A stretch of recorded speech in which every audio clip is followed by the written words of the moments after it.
King Charles has officially met with Prince Harry, Meghan, Archie, and Lilibet at Highgrove House, his private country residence in Gloucestershire. After 4 long years, the grandchildren finally got to spend time with their grandfather. This is one of those stories that mixes real human emotion with all the usual royal complications. Let's unpack what we know and what it might mean going forward.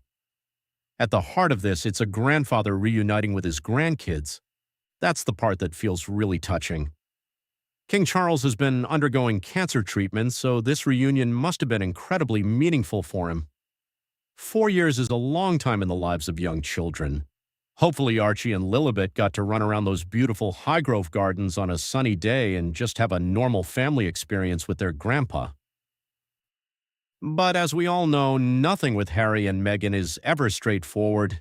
Getting to this point has been a total soap opera. The questions about whether Meghan would even come to the UK, where they'd stay, whether she'd appear at Harry's public events. Then Harry's recent court case loss added even more tension. It probably played a role in Meghan deciding to stay more behind the scenes. Harry was out doing his thing, though. He gave a TV interview, promoted the Invictus Games, and looked like he was genuinely enjoying himself. He's always at his best when he's working with veterans and throwing himself into causes like that.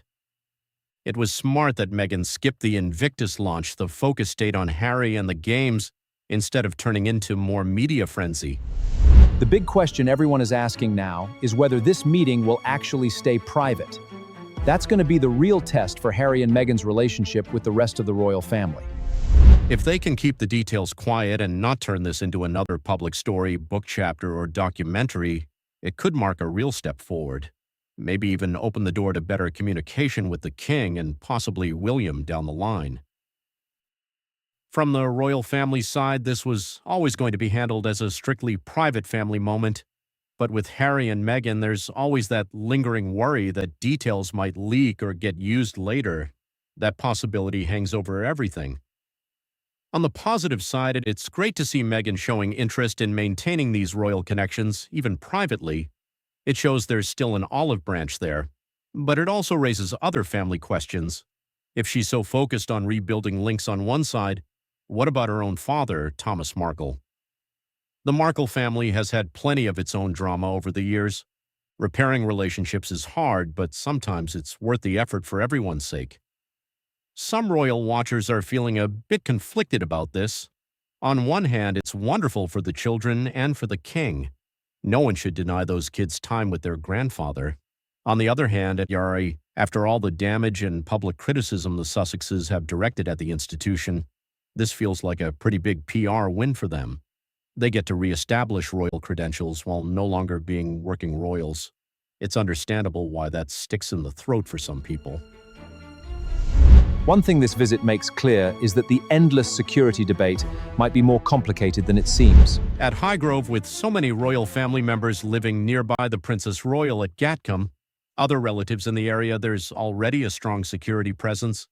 It suggests that when the will is there, arrangements can be made. The constant safety concerns start to look a bit like a red herring when visits like this happen successfully.